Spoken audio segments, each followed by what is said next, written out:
The small town of Ashwood, nestled in the misty hills of northern England, thrummed with its quiet rhythm, the lowing of cows in distant fields, the rustle of leaves in the autumn breeze, and the faint clink of teacups drifting from the local café on the high street. The air carried the crisp scent of damp earth and wood smoke, a comforting familiarity to the townsfolk who went about their daily routines. James "Jim" Hartley, a 38-year-old amateur paranormal investigator with a weathered face and a dogged determination, stood outside Hargrove's equipment shop, a cluttered storefront known for its eclectic mix of electronics and oddities. He adjusted the strap of his worn backpack, his gray eyes scanning the street as he waited for his team.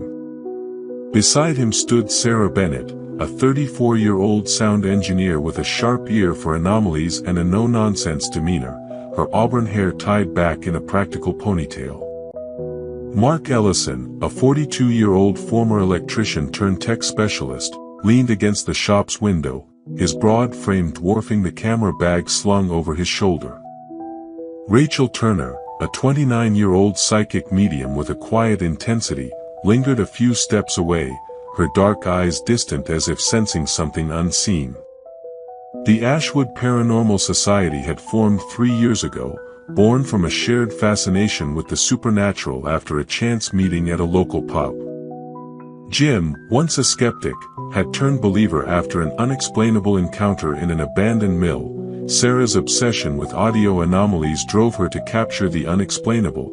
Mark's technical skills kept their equipment running, and Rachel's intuitive gifts guided their investigations. They'd tackled small cases, haunted pubs, shadowy graveyards, but their latest lead was their most ambitious yet, the Hollow House, a dilapidated Victorian mansion on the edge of Ashwood, rumored to be haunted by the spirit of a child named Sally. Hollow House had a grim history that cast a long shadow over the town. Built in the mid-1800s by Dr. Elias Grayson, a reclusive physician known for his unorthodox medical practices, the house had served as both his residence and a makeshift clinic. In the 1860s, a young girl named Sally, a patient under Grayson's care, died under mysterious circumstances. Some whispered of a botched surgery, others of neglect or something far darker, involving rituals Grayson conducted in the basement.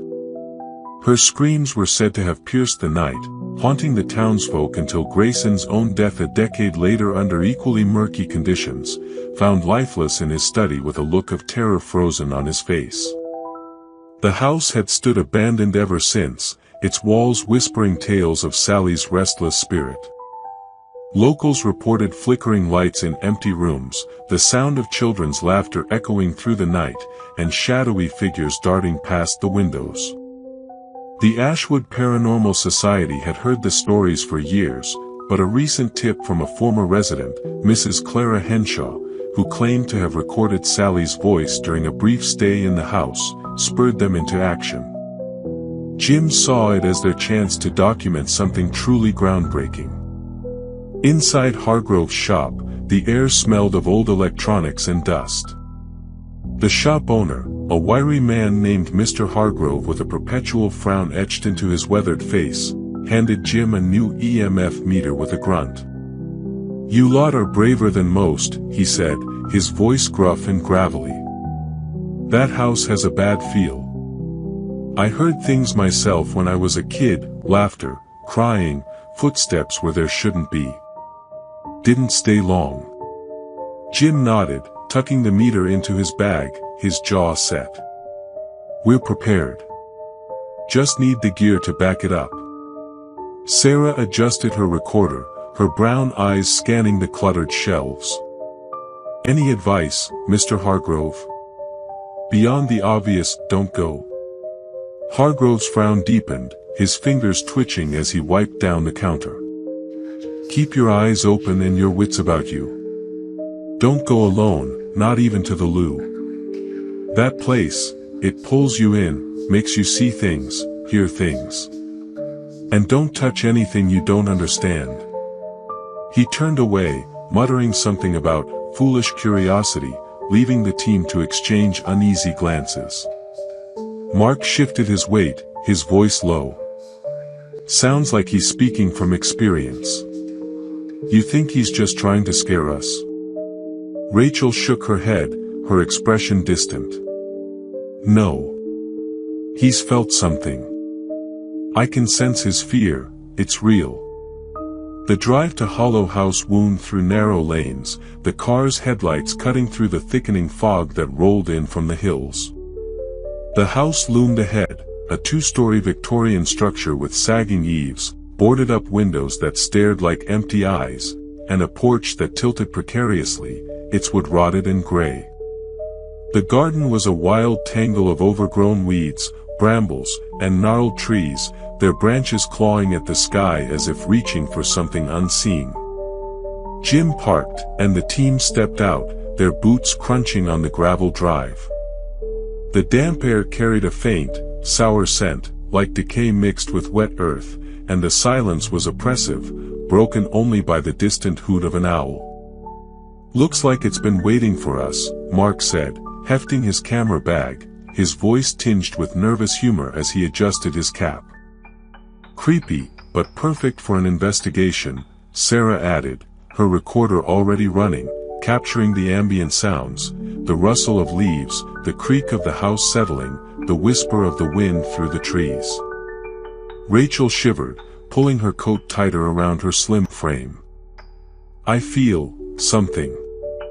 A presence, young and sad, but there's anger too. Something darker. Jim clapped his hands, his voice steady despite the chill creeping up his spine. All right, team, standard setup. EMF, audio, video, and Rachel's intuition. Let's see what Hollow House has to say. They unloaded their gear, EMF meters, digital recorders, night vision cameras, thermal sensors, and motion detectors, setting up a base in the foyer. The interior was a time capsule of decay, peeling wallpaper with faded floral patterns that once might have been cheerful, a grand staircase with missing banisters that groaned underfoot, and a fireplace in the parlor choked with ash and debris. Dust motes danced in the beams of their flashlights, and the air felt heavy, as if the house itself held its breath, watching them with unseen eyes. The first day was methodical, each team member falling into their role with practiced ease. Jim mapped the layout, sketching a rough floor plan on a notepad, the foyer, parlor, dining room, kitchen, nursery, master bedroom, and the basement, which he noted with a sense of unease.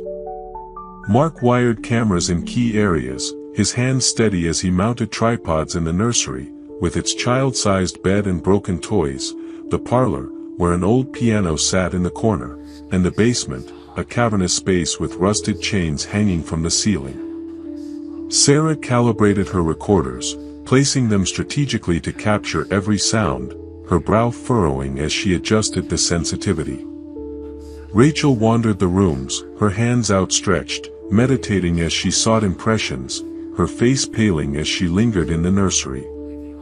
This feels like the heart of it, she said, her voice low as she traced a finger along a cracked doll's face, its glass eyes staring blankly.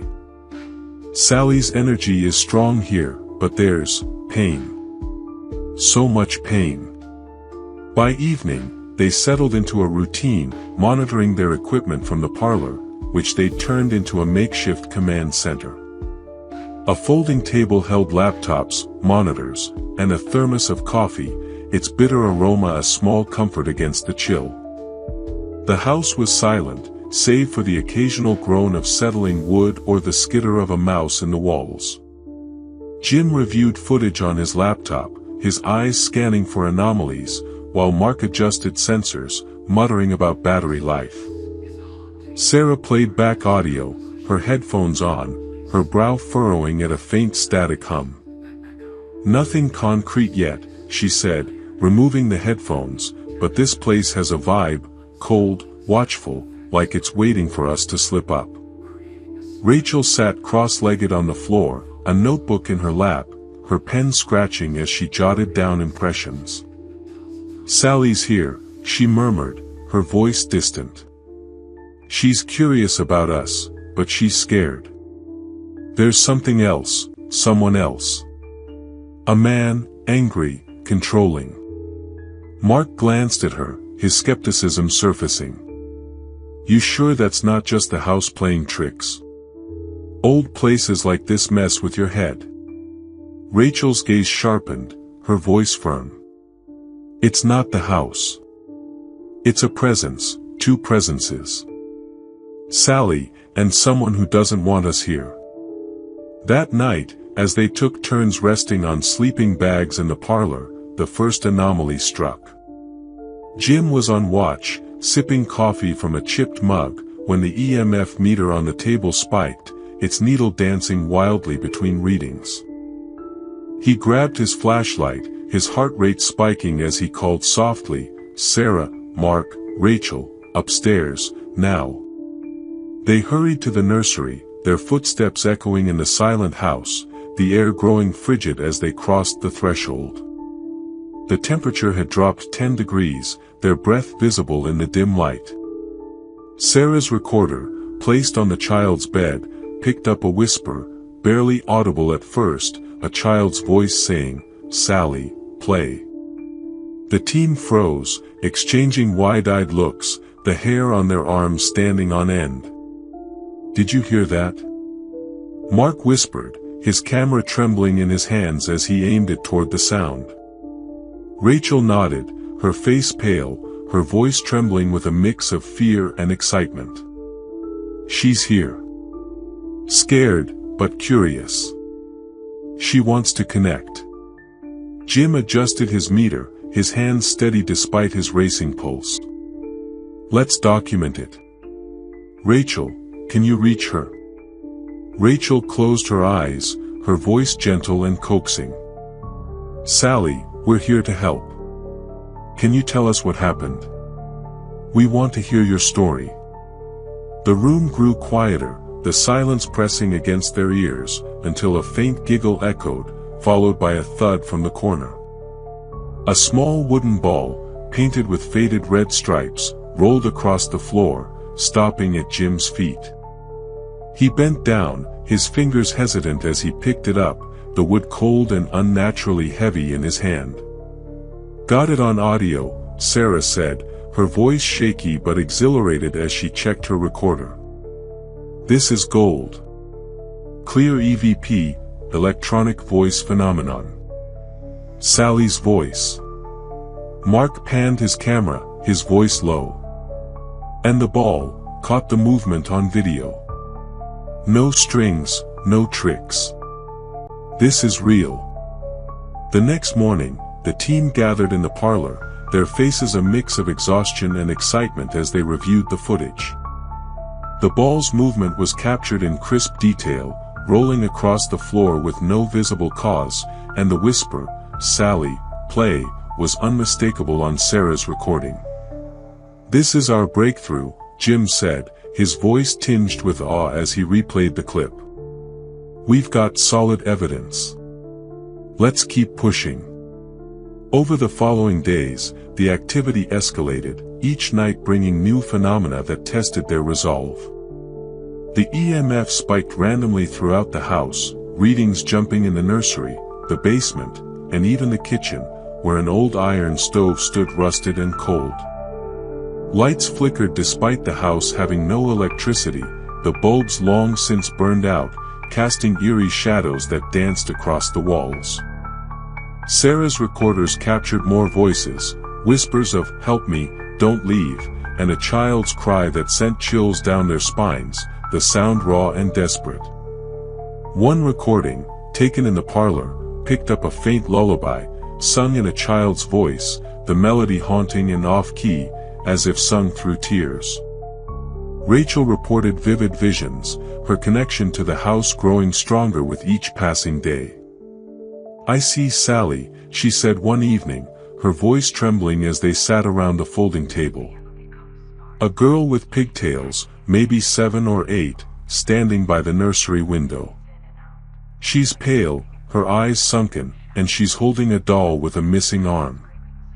She's pleading for help, but there's someone else, a man, tall and stern, with a cold gaze.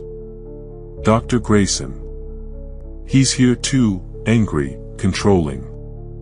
He doesn't want us talking to her. Mark, ever the skeptic, crossed his arms, his brow furrowed. You sure that's not your imagination? This place is getting to all of us. Rachel's gaze hardened, her voice firm. It's not imagination, Mark. I feel him, his rage, his need to control. He's tied to Sally, keeping her here. We need to break that hold. Jim nodded, his mind racing. Then we keep going. Let's set up in the basement tomorrow. That's where Grayson worked, where Sally might have suffered. The basement was a cavernous space, accessed through a creaking trapdoor in the kitchen. The air was damp and heavy, the stone walls slick with moisture, and rusted chains hung from the ceiling, their purpose unclear but ominous. Old medical tools, scalpels, forceps, and a cracked syringe, lay scattered on a wooden table, their metal tarnished with age. Mark set up a thermal camera, his movements methodical, while Sarah placed recorders in the corners, her hands steady despite the oppressive atmosphere. Rachel lingered near the table, her face pale as she touched a scalpel, her eyes fluttering closed. This is where it happened, she whispered. Sally, she was here. She's showing me, pain, fear, a cold hand on her throat. Jim adjusted his EMF meter, his voice low. Let's do a session. Rachel, can you lead? Rachel nodded, kneeling on the stone floor, her hands outstretched. Sally, are you with us? Show us a sign. We want to help you. The air grew heavier, the temperature dropping as a clatter echoed through the basement, a scalpel skittering across the floor, stopping at her feet. The thermal camera beeped, capturing a cold spot in the shape of a small child, standing near the table. Sarah's recorder buzzed, capturing a voice, not Sally's, but deeper, older, rasping, "He hurt me." That's not Sally, Sarah said, her voice tight as she replayed the audio. It's something else. Rachel's eyes widened, her breath hitching. Grayson. He's fighting her presence. He doesn't want us here, doesn't want us to know what he did. Jim frowned, his jaw tightening.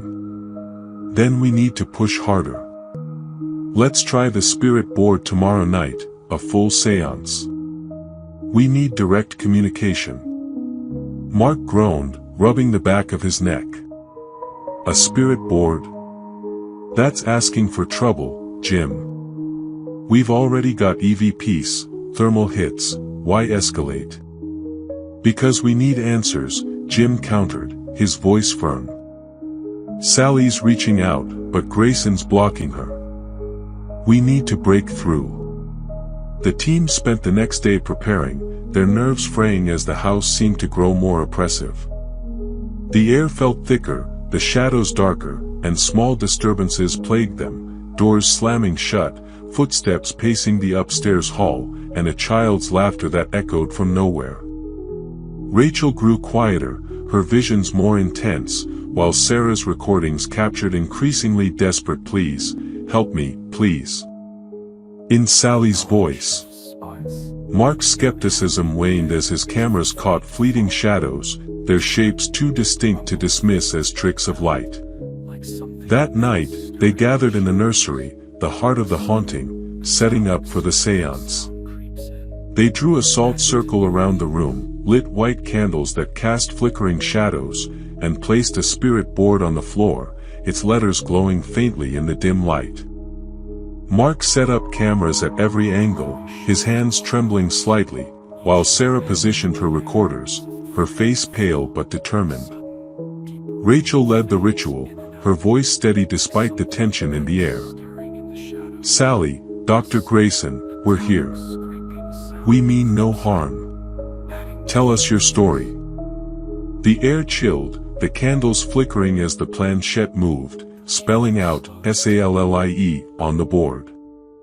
Who's here with us? Rachel asked, her tone gentle but firm. The planchette jerked, spelling, Jarrell. A giggle followed, faint but clear, echoing through the room. I'm Sally, a child's voice whispered, captured on Sarah's recorder. Jim leaned in, his voice calm. Sally, what happened to you? Can you tell us? The planchette moved faster, spelling, Dositar. Hurt. The room darkened, the temperature plummeting, and a shadow loomed in the corner, a tall figure with a stern face, his eyes glowing a fierce red. Leave, it roared, the voice a guttural snarl that shook the walls. The candles blew out, plunging the room into darkness, and the spirit board shattered, pieces scattering across the floor like shrapnel. Get back! Jim shouted, throwing salt toward the figure, his heart pounding. The entity advanced, its presence suffocating, the air thick with the scent of decay and ether. Rachel gasped, clutching her chest, her voice strained.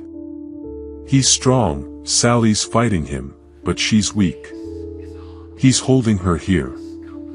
Sarah grabbed her recorder, her voice shaking but resolute.